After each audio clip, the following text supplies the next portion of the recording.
बिल्कुल। और आज के इस विस्तृत अध्ययन में हम प्राचीन भारत की भौगोलिक, ऐतिहासिक और सांस्कृतिक जड़ों की एक बहुत ही रोमांचक यात्रा पर निकलने वाले हैं। हाँ, और हमारे पास जो स्रोत है ना, उनके पन्नों में अनगिनत रहस्य छुपे हैं। तो इस यात्रा में मेरा साथ देने के लिए हमारे विशेषज्ञ यहाँ मौजूद है। आपका बहुत बहुत स्वागत है। धन्यवाद। इस चर्चा का हिस्सा बनने में मुझे हमेशा की तरह बहुत खुशी हो रही है। और मैं कहूँगा कि आज हमारे पास जो स्रोत सामग्री है वो वाकई में बहुत विविध और बहुआयामी है। हाँ बिल्कुल। और आज का हमारा मिशन बिल्कुल साफ है। जो लोग हमें सुन रहे हैं उनके लिए बिना सूचनाओं के भारी बोझ तले दबे प्राचीन भारत के इतिहास के सबसे दिलचस्प और हैरान कर देने वाले तथ्यों को हम उजागर करेंगे। हम इतिहास को देखने के लिए किसी एक नजरिए पर निर्भर नहीं हैं। हम प्राचीन धर्म ग्रंथों की गहराई में उतरेंगे, ऐतिहासिक ग्रंथों को खंगालेंगे और विदेशी यात्रियों के विवरणों को भी समझेंगे। हाँ, और साथ ही उन पुरातात्विक साक्ष्यों पर भी गौर करेंगे जो जमीन में दबे थे। तो चलिए इसे थोड़ा विस्तार से समझते हैं, क्योंकि जब हम प्राचीन भारत शब्द का इस्तेमाल करते हैं तो हम केवल एक जमीन के टुकड़े की बात नहीं कर रहे होते। सही कहा, हम किसी एक देश के राजनीतिक इतिहास की बात नहीं कर रहे होते। हम असल में एक पूरी की पूरी पहचान के निर्माण की बात कर रहे हैं। शुरुआत करते हैं नामों के सफर से। किसी भी जगह का नाम उसकी आत्मा का सबसे पहला हिस्सा होता है ना। उत्तर में हिमालय से लेकर दक्षिण में समुद्र तक फैले इस भूभाग को हमारे महाकाव्यों में भारतवर्ष कहा गया है। हाँ, भारतवर्ष, जिसका सीधा सा अर्थ है भरतों का देश। और यहाँ के निवासियों को भारतीय यानी भरत की संतान कहा गया। और ये जो भरत शब्द है, ये कोई रातों रात गढ़ा गया शब्द तो था नहीं। बिल्कुल नहीं। हमारे स्रोतों के अनुसार भरत असल में एक बेहद प्राचीन और शक्तिशाली कबीले का नाम था। ये कबीला मुख्य रूप से उपमहाद्वीप के उत्तर पश्चिमी हिस्से में रहता था। और इसका प्रभाव इतना था कि इसका उल्लेख ऋग्वेद में भी मिलता है, जो दुनिया के सबसे पुराने ग्रंथों में से एक। और समय के साथ विचारों के फैलाव के कारण इस एक कबीले का नाम इतना व्यापक हो गया कि इसका प्रयोग पूरे उपमहाद्वीप के लिए होने लगा। एक छोटे जनसमूह की पहचान का विशाल सभ्यता की पहचान बन जाना इतिहास का एक अद्भुत मोड़ है। ये सच में कमाल की बात है। लेकिन इससे भी दिलचस्प बात यह है कि प्राचीन भारतीय खुद अपने इस देश को सिर्फ भारतवर्ष नहीं कहते थे, वे इसे जम्बू द्वीप भी कहते थे। जम्बू द्वीप, जिसका शाब्दिक अर्थ है जामुन के वृक्षों का द्वीप। जरा सोचिए, आज हम देशों को राजनीतिक सीमाओं से पहचानते हैं और उस दौर में पहचान एक फलदार पेड़ से जुड़ी थी। मतलब आज हम जिसे ब्रांडिंग कहते हैं, वो उस दौर में भी हो रही थी, बस पेड़ों और नदियों के नाम पर। यहाँ सबसे रोचक बात यह है कि कैसे भूगोल और नदियाँ किसी सभ्यता की वैश्विक पहचान तय कर देती हैं। जब बाहरी दुनिया के कदम यहाँ पड़े, जैसे प्राचीन ईरानी लोग, तो उन्होंने इस भूमि को सिंधु नदी से पहचाना। हाँ, लेकिन उच्चारण की वजह से सिंधु उनके लिए हिंदू बन गया। बिल्कुल। और ईरानियों से यह शब्द पश्चिम की यात्रा पर निकला। यूनानियों ने जब इसे सुना तो उन्होंने अपनी भाषा में से इंदे कहना शुरू किया। वहीं अरब यात्री से हिंद कहते थे। और फिर मध्यकाल में आते आते इसी फारसी शब्द हिंदू से हिंदुस्तान का जन्म हुआ, और जो यूनानी इंदे था, उसी से सदियों बाद अंग्रेजों ने इंडिया कहना शुरू कर दिया। जमीन वही थी, लेकिन हर नई सभ्यता ने उसे अपने भाषाई चश्मे से देखा। और इस जमीन का भूगोल भी उतना ही जटिल है। इसी भूगोल ने संस्कृति को आकार दिया है। स्रोत में एक बहुत ही महत्वपूर्ण भौगोलिक विभाजन का जिक्र है, विंध्य पर्वत श्रृंखला का। हाँ, विंध्य पर्वत श्रृंखला की भूमिका भारतीय इतिहास में केवल पत्थरों की एक दीवार जैसी नहीं रही है। ये देश को उत्तर और दक्षिण दो बड़े भाषाई हिस्सों में बांटती है। उत्तर की तरफ इंडो यूरोपीय परिवार की भाषाएं बोलने वाले लोग हैं, और विंध्य के दक्षिण में द्रविड़ परिवार की भाषाएं बोलने वालों का समृद्ध समाज बसता है। लेकिन विंध्य कोई ऐसी दीवार नहीं थी जिसने लोगों को मिलने से रोका हो। अगर हम नृविज्ञान के नजरिए से देखें तो भारत की जनसंख्या बहुत जटिल मिश्रण है। हाँ, स्रोत में बताया गया है कि इसमें proto Australoid, paleo Mediterranean, Caucasoid, Negroid और मंगोलॉयड नस्लों का मिश्रण है। नाम भारी लग सकते हैं, लेकिन आसान भाषा में ये दुनिया के अलग अलग हिस्सों से आए शुरुआती मानव समूह थे। ये लहरों की तरह आए और यहीं बस गए। और इन्होंने ही आज के भारतीय समाज का ताना बाना बुना। ये हैरान करने वाला है। अब जब हम इतिहास की इतनी गहरी बात कर रहे हैं तो समय को मापने के तरीके पर भी बात करनी चाहिए। बिल्कुल। इतिहास को समझने के लिए समय का ढांचा जरूरी है। हम अक्सर ईसा पूर्व यानी बीसी और ईसवी यानी एडी पढ़ते हैं। स्रोत के अनुसार जो ग्रेगोरियन कैलेंडर चलता है वो ईसा मसीह के जन्म वर्ष पर आधारित है। हाँ, जन्म से पहले के समय को ईसा पूर्व कहा जाता है, जहां गिनती उल्टी चलती है। जैसे महात्मा बुद्ध का जन्म 563 ईसा पूर्व में हुआ और मृत्यु 483 ईसा पूर्व में हुई। और जन्म के बाद के समय को एडी और एनो डोमिनी, जिसका लैटिन अर्थ है ईश्वर का वर्ष, कहा जाता है। और समय को मापने के साथ साथ इतिहास को अलग अलग कालखंडों में बांटने का भी एक सफर रहा है। हम आसानी से कह देते हैं कि ये प्राचीन भारत है, ये मध्यकालीन है और ये आधुनिक है। ऐसा लगता है जैसे समय हमेशा से ऐसे ही बटा हुआ था। पर ऐसा नहीं है। इतिहास को इन 3 भागों में बांटने का श्रेय जर्मन इतिहासकार क्रिस्टोफ सेलिब्रस को जाता है। उनका समयकाल 1638 से 1707 ईस्वी तक रहा है। इंसानी दिमाग को सदियों के फैलाव को समझने के लिए चीजों को डिब्बों में रखना पड़ता है। सही कहा। और इतिहास को कैसे देखा जाता है, इस पर भी विदेशी लेखकों का बड़ा प्रभाव रहा है। स्रोत में विंसेंट आर्थर स्मिथ का बहुत खास जिक्र है। उन्होंने 1904 में अर्ली हिस्ट्री ऑफ इंडिया लिखी थी, जिसे कई लोग प्राचीन भारत का पहला सुव्यवस्थित इतिहास मानते हैं। हाँ, लेकिन इस किताब की एक बात जो ध्यान खींचती है वो ये है कि इसका 1/3 हिस्सा सिर्फ सिकंदर के आक्रमण पर है।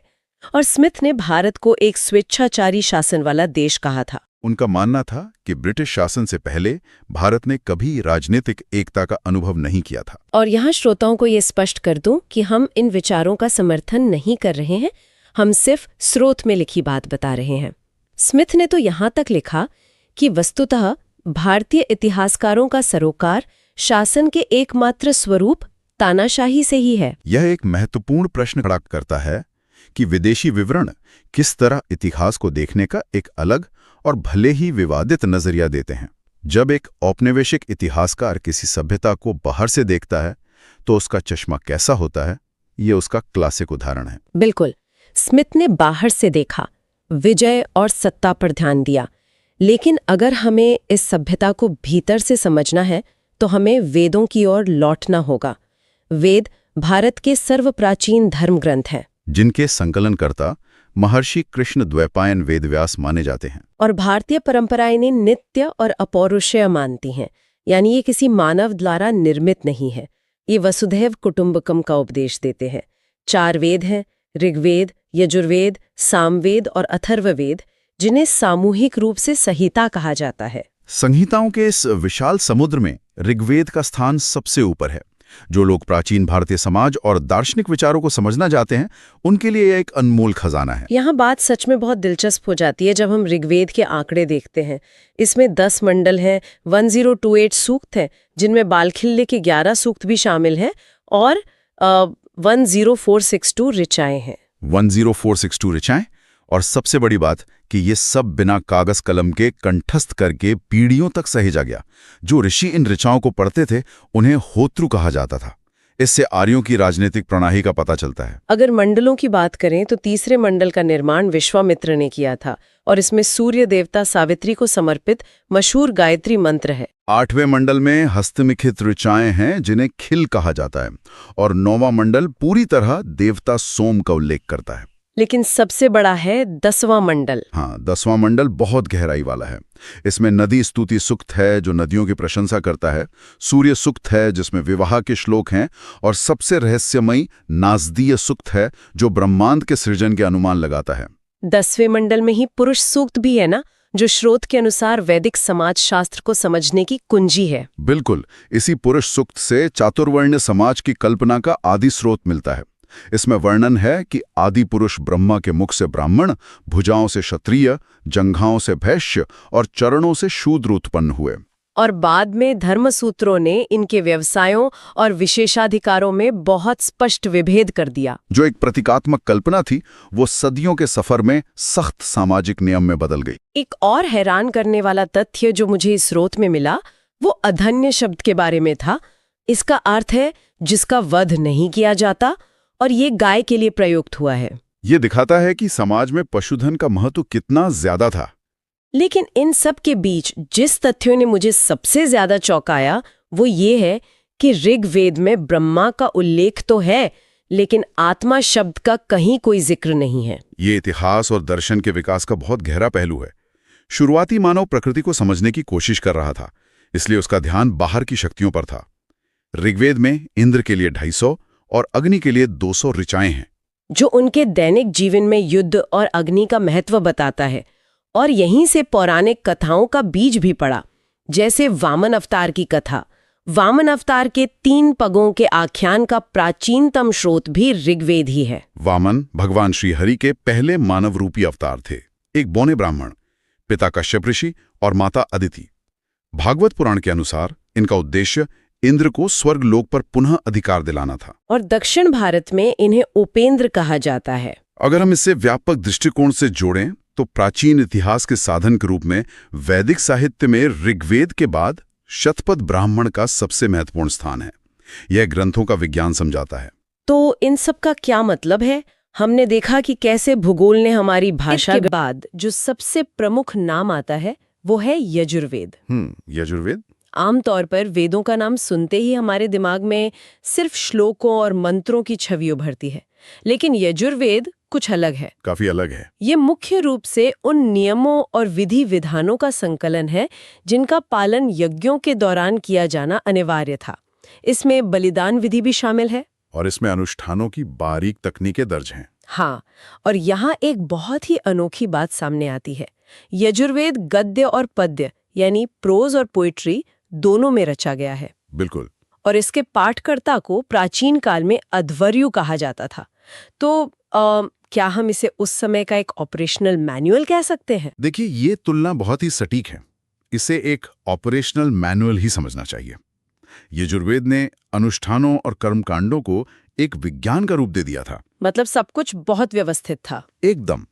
कहाँ कौन सी आहुति दी जाएगी, किस मंत्र का उच्चारण किस गति से होगा, ये सब कुछ एक बहुत ही कड़े अनुशासन के साथ इसमें दर्ज किया गया। और गद्य और पद्य का जो मिश्रण है वो इसे व्यवहारिक बनाता है। हाँ, पद्य उसे याद रखने में मदद करता है और गद्य उसकी प्रक्रिया को समझाता है। और यहाँ जो सबसे आकर्षक पहलू है वो ये है कि जब हम इसी व्यवस्था से आगे बढ़कर सामवेद की ओर जाते हैं तो एक बिल्कुल अलग ही दुनिया मिलती है। बिल्कुल ही अलग, रचनात्मक दुनिया। साम शब्द का मूल अर्थ ही गान है, संगीत। इसमें कुल 1810 सूक्त हैं। 1810? और दिलचस्प बात यह है कि इनमें से ज्यादातर मंत्र ऋग्वेद से ही लिए गए हैं। सामवेद का उद्देश्य नए मंत्र रचना नहीं था, बल्कि उन प्राचीन मंत्रों को संगीत के सुरों में पिरोना था। तो इसका मतलब अगर ऋग्वेद ने शब्द दिए तो सामवेद ने उन्हें आवाज और लय दी। बहुत खूब कहा आपने, एकदम सही। और जो पुरोहित इन संगीत में मंत्रों का गायन करते थे उन्हें उद्गात्रु कहा जाता था। उद्गात्रु। सामवेद को भारतीय संगीत का जनक माना जाना कोई अतिशयोक्ति नहीं है। आज जो भी शास्त्रीय सुर या ताल हम सुनते हैं उनकी सबसे शुरुआती जड़ें सामवेद के इन्हीं गायनों में हैं। यहाँ एक बात जो मुझे सबसे ज्यादा हैरान करती है वो ये है कि यजुर्वेद और सामवेद इन दोनों ही ग्रंथों में किसी भी विशिष्ट ऐतिहासिक घटना का वर्णन नहीं मिलता है। हाँ, ये एक बहुत बड़ा आहा मोमेंट है ना? मतलब कोई राजा नहीं, कोई युद्ध नहीं, ये विशुद्ध रूप से नियमों और स्वर लहरियों का संकलन है। जिस दौर में इंसान साम्राज्य बना रहा था तब उसके ग्रंथों में इतिहास क्यों नहीं था? क्योंकि उनकी प्राथमिकताएं अलग थीं। वो शाश्वत नियमों की खोज कर रहे थे, ध्वनि की तरंगों का नियम या अग्नि की आहुति का नियम। हाँ, ब्रह्मांडीय शक्तियों से जुड़ाव। बिल्कुल। लेकिन यहाँ सबसे दिलचस्प बात यह है कि जब हम अगले ग्रंथ की ओर मुड़ते हैं, मेरा मतलब है अथर्ववेद की ओर, तो विषय एकदम जमीन पर आ जाता है, पूरी तरह से बदल जाता है। हाँ, ऋग्वेद सबसे प्राचीन है, लेकिन सबसे बाद का वेद अथर्ववेद है, जिसे अथर्वा ऋषि ने रचा था। और ये आम इंसान की जिंदगी के सबसे करीब है, सबसे बड़ा मैनुअल। और इसका पैमाना देखिए, इसमें 20 कांड हैं, 731 सूक्त हैं और लगभग 5987 मंत्र हैं। विशाल है ये, लेकिन इसकी विशालता इसके विषयों में है। अगर यजुर्वेद पुरोहितों का मैनुअल था तो अथर्ववेद आम आदमी की रोजमर्रा की जिंदगी का विश्वकोश है। बिल्कुल। और यही कारण है कि इस वेद के कई अलग अलग नाम भी हैं। जैसे कि देखिए, इसे ब्रह्मवेद कहा जाता है क्योंकि यह यज्ञ कर्म में ब्रह्मत्व का प्रतिपादन करता है। लेकिन जो नाम सबसे ज्यादा चौंकाते हैं वे हैं भिषग्वेद और क्षेत्रवेद। भिषग्वेद यानी चिकित्सा से जुड़ा हुआ। एकदम सही। इसमें औषधियों का भरपूर उल्लेख है, जड़ी बूटियों और रोग निवारण के तरीकों का विस्तृत वर्णन। ये प्राचीन चिकित्सा विज्ञान की नींव है। और क्षेत्रवेद? ये स्वराज्य रक्षा के सूक्तों से भरा है, सीधे तौर पर राज्य की रक्षा और राजकर्म से जुड़ा है। ये विविधता सच में हैरान करने वाली है। अथर्ववेद में गृह निर्माण के तरीके हैं, कृषि को उन्नत करने के उपाय हैं, व्यापारिक मार्गों की खोज का वर्णन है। विवाह और प्रणय गीत भी हैं इसमें। हाँ, और साथ ही एक स्याह पक्ष भी है। जादू टोने, शाप और वशीकरण का भी विवरण मिलता है। इंसान के सारे डर और जरूरतें एक जगह। इसमें धर्म, अर्थ, काम और मोक्ष यानी पुरुषार्थ चतुष्टय का भी वर्णन है।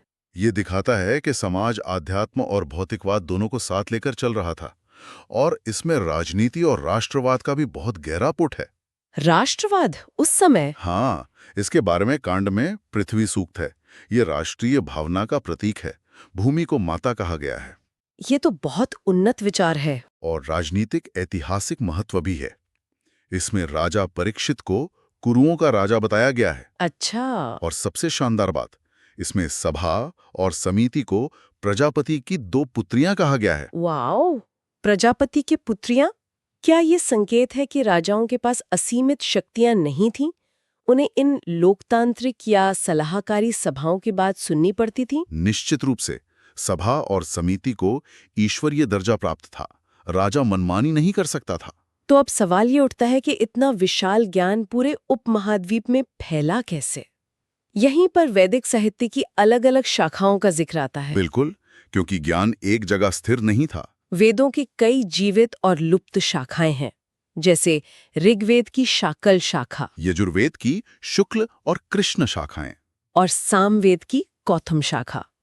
साथ ही अथर्ववेद की 9 शाखाओं में से शौनक और अपूर्ण पेप्पलाद शाखा का नाम आता है। ये शाखाएं बताती हैं कि गुरु शिष्य परंपरा में ज्ञान कैसे विकसित हो रहा था।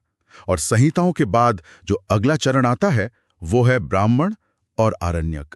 यहाँ मैं स्पष्ट कर दूं कि ब्राह्मण कोई जाति नहीं है इस संदर्भ में। नहीं, बिल्कुल नहीं। ये गद्य में की गई व्याख्याएं हैं।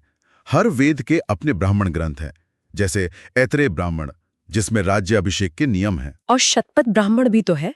ऋग्वेद के बाद इसे सबसे महत्वपूर्ण माना जाता है। इसमें गंधार, कुरु और पंचाल के राजाओं का जिक्र है। सही कहा। और जब विचारकों ने बस्तियों से निकलकर जंगलों का रुख किया, तब आरण्यक लिखे गए। अरण्य मतलब जंगल। तो उन्होंने यज्ञ के कर्म कांडों की दार्शनिक और प्रतीकात्मक अभिव्यक्ति शुरू कर दी। बिल्कुल। वे सोचने लगे कि इन अनुष्ठानों का असल अर्थ क्या है। तो इसका क्या मतलब है? क्या यहीं से उपनिषदों का जन्म हुआ? एकदम सही जगह पहुंची आप। इसी वैचारिक क्रांति ने उपनिषद के गहरे दर्शन को जन्म दिया। कुल 108 उपनिषद हैं, जिनमें से 13 मूलभूत माने जाते हैं। हाँ, उपनिषदों में शरीर, ब्रह्मांड, आत्मा और ब्रह्म की व्याख्या है।